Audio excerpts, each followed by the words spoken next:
वो जरिया आमदन बढ़ाने के लिए वजीर आजम हाउस को किराए पर चढ़ाने की मंसूबाबंदी कर रहे हैं। बात यह है कि जमीन बेच डाली, जमन बेच डाला, लहू बेच डाला, बदन बेच डाला, शजर बेच डाला, चमन बेच डाला, किए थे वादे ज़मीनों मकां के, मेरी जाए मदफन कफन बेच डाला, मैं रोटी और कपड़े में उलझा रहा, एक न्याजी ने मेरा वतन बेच डाला। इस तरह के फैशन शोज जो हैं जी वो भी प्राइम मिनिस्टर हाउस में हो सकते हैं, मगर ये कि घबराना नहीं।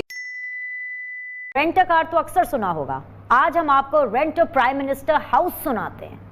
वजीर आजम बनने के बाद अपनी पहली तकरीर में इमरान खान ने एक ये ऐलान भी किया था कि वो तालीम और सेहत पर खसूसी तवज्जो देंगे और इसके लिए वो वजीर आजम हाउस को भी यूनिवर्सिटी बना देंगे। 3 साल का अरसा गुजर जाने के बावजूद वजीर आजम हाउस में बनने वाली यूनिवर्सिटी ताहाल फाइलों तक ही महदूद है। क्योंकि वजीर आजम इमरान खान का फोकस पहले दिन से ही जरिए तालीम नहीं, जरिए आमदन पर रहा है, जिसे बढ़ाने के लिए वो कभी वजीर आजम हाउस की पुरानी गाड़ियों की नीलामी करा देते हैं और कभी वजीर आजम हाउस की भैंसें बेच डालते हैं।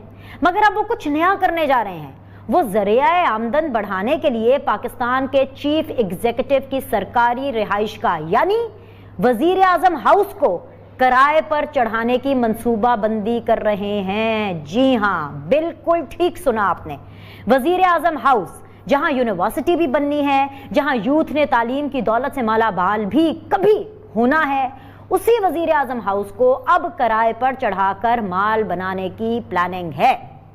वजीर आजम हाउस में अब अनकरीब नेशनल और इंटरनेशनल फूड इवेंट्स, सकाफती इवेंट्स, नुमाइश, विंटेज कार्स की नुमाइश और तो और फैशन शोज तक होते हुए यह कौम देखेगी।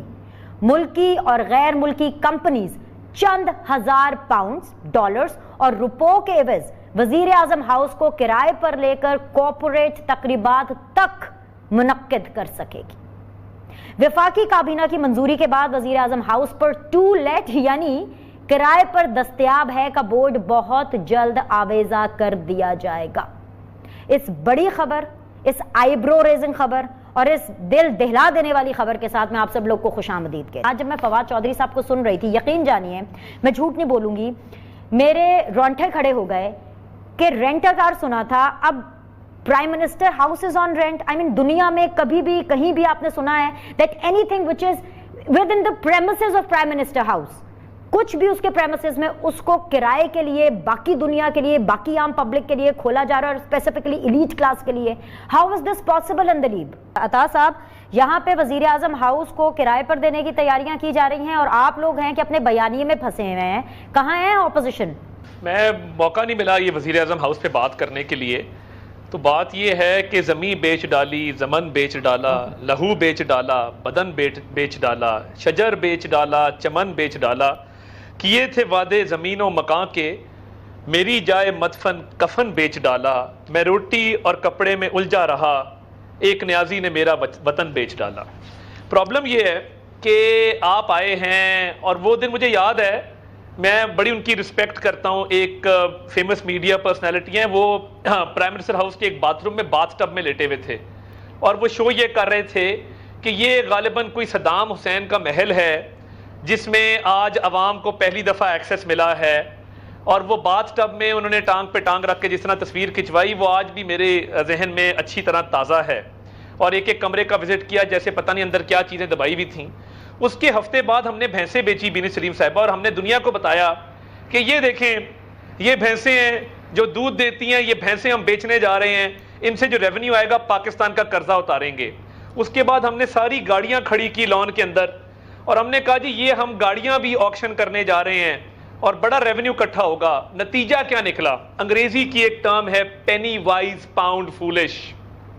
हमने उसके बाद जब भैंसें बेची तो हमने कहा ये तो वज़ीर आज़म हाउस में चाय भी बनती है, चाय में दूध भी डलता है, इसका तो टेंडर करना पड़ेगा, बाजार से तो दूध नहीं आ सकता ना, सरकारी खर्चा है, टेंडर होता है, उसकी कुछ डिमांड एंड सप्लाई के रूल्स तय होते हैं। हमने 4 गुना ज्यादा कीमत पे टेंडर करके तो दूध सप्लाई करने वाली कंपनी को कॉन्ट्रैक्ट दिया भैंसें बेचने के बाद। नंबर 1। नंबर 2, गाड़ियां हमने कितनी नई खरीदी हैं, इट्स एनीबडीज गैस। पंजाब में तो आप छोड़ ही देना, यहां तो ऐसी रोल है कि साईं बुजदार का जब दिल करता है वो नई गाड़ी खरीद लेता है। नई नई बुलेट प्रूफ BMW आ रही हैं, जो हमारी फटीचर गाड़ियां बेची थी उससे कितना रेवेन्यू आया और आपने कितनी नई गाड़ियां खरीदी हैं, मुआवजा कर लें। मैं कमर्शियल जेट पे जाऊंगा, मैं चार्टर्ड जेट इस्तेमाल नहीं करूंगा। आते बड़ी बुरी हैं, आते बहुत बुरी हैं। जहांगीर तरीन के जहाज में सारी जिंदगी गुजारी हो तो पीआईए के जहाज पे धक्के खाने का किसका दिल करता है? एयरफोर्स वन, पाकिस्तान एयरफोर्स के जहाज पे मौसूफ ने छींक भी मारनी हो तो वो पाकिस्तान एयरफोर्स वन पे जाते हैं। इलेक्शन कैंपेन चलानी हो तो सरकारी हेलीकॉप्टर पे लैंड करते हैं मुजफ्फराबाद में। तो ये देखें ना, कौम को इतना बेवकूफ ना बनाएं। हम बहुत बेवकूफ होंगे, इतना ना बनाएं जितना आप हमें समझते हैं। उससे कुछ थोड़ा सा ज्यादा हमें क्रेडिट दे दें कि आप लोगों ने तबाही के दहाने पे मुल्क को लाके खड़ा कर दिया है अपनी नाकस पॉलिसियों की वजह से। और प्राइम मिनिस्टर हाउस की असलियत सुन लें, वो कोई शहाना महल नहीं है बिनी साहिबा। आप भी वहां गई हैं, छतें वहां की लीक करती हैं, बड़ा हॉल वहां पे है कोई नहीं, नाकस फर्नीचर है वहां। कोई भी बड़ी कॉर्पोरेट कंपनी, मेरी अगर कॉर्पोरेट कंपनी हो तो मैं सरीना चला जाऊंगा, मैं कहीं और चला जाऊंगा, मैं कभी भी प्राइम मिनिस्टर हाउस में इवेंट नहीं करूंगा। मैं क्यों करूं? वो वहां के इतने हालात खराब हैं। ये एक काम हो सकता है, अगर शीशे की दीवारें बन जाएं तो लोग बड़े अच्छे पैसे देंगे मुराद सईद एंड कंपनी को देखने के लिए, एंटरटेनमेंट पर्पस के लिए। आप टिकट लगाएं मुराद सईद पे, गंडापुर वगैरह पे, मैं आपको ये ज्यादा रेवेन्यू जनरेट होगा। लोग बड़े बड़े दूर से आएंगे पैसे लेके कि जी ये ए क्लास एंटरटेनमेंट हमें और कहां मिलेगी। ये काम हो सकता है, इसके अलावा मुझे इसकी मंतक समझ नहीं आती। I am sorry. अंदलीब को इस बात पे हैरानगी हो रही है उस थॉट प्रोसेस से जिससे मैंने ये सवाल पूछा और जिस तरीके से मैंने चीज सामने रखी।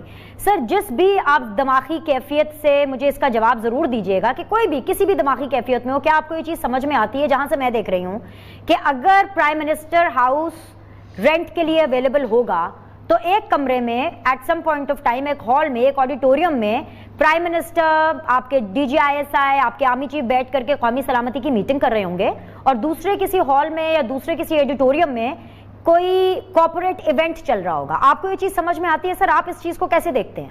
पहले तो मैं एक मशवरा देना चाहता हूँ इस कारोबार को और बढ़ाने के लिए जी। ये साथ इसके ये भी कर दें कि कोरोना के दिनों में जहाँ पे बाकी हॉल्स बंद रहेंगे ये खुला रहेगा ताकि कारोबार ज्यादा चमके। एक तो ये इनको मशवरा देना।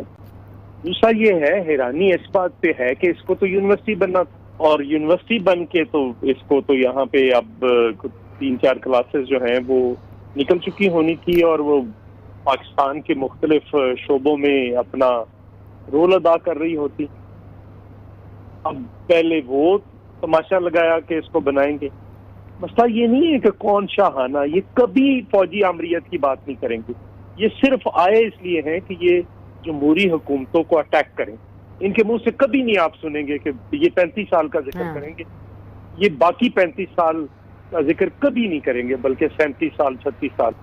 अब सवाल ये है कि ये इस किस्म के सारे तमाशे लगाकर एक्चुअल जो इश्यूज हैं उनसे तवज्जो हटाना चाहते। इश्यू तो महंगाई है, इश्यू तो बेरोजगारी है, इश्यू तो इस मुल्क के अंदर ये यहाँ पे हॉस्पिटल गिरा है, एक मरीज मर गया, 2 जख्मी हो गया हाफिजाबाद में। दिन में होता तो तमाशा खड़ा कर देते। ये कल एक बंदा फौत हुआ पिम्स के अंदर, वो 8 बजे आकर दाखिल हुआ है, सांप ने काटा है, 10:30 बजे डेथ हुआ है। नहीं लगी उसको वैक्सीन, नहीं लगी सांप के काटने की। ये परसों 2 दिन पहले शोर मचा रहे थे कि सिंध ने ये क्या कर दिया, तो कल सारी बंदे और सारी रेस्ट्रिक्शंस खुद अनाउंस कर दिए वापस। हालत ये है कि कल का मैं लगा हुआ हूँ सर्विसेज हॉस्पिटल में, एक मरीज है, उसको कल का डॉक्टर्स ने लिखा हुआ है वेंटिलेटर पे लेकर जाएं, वेंटिलेटर अवेलेबल नहीं।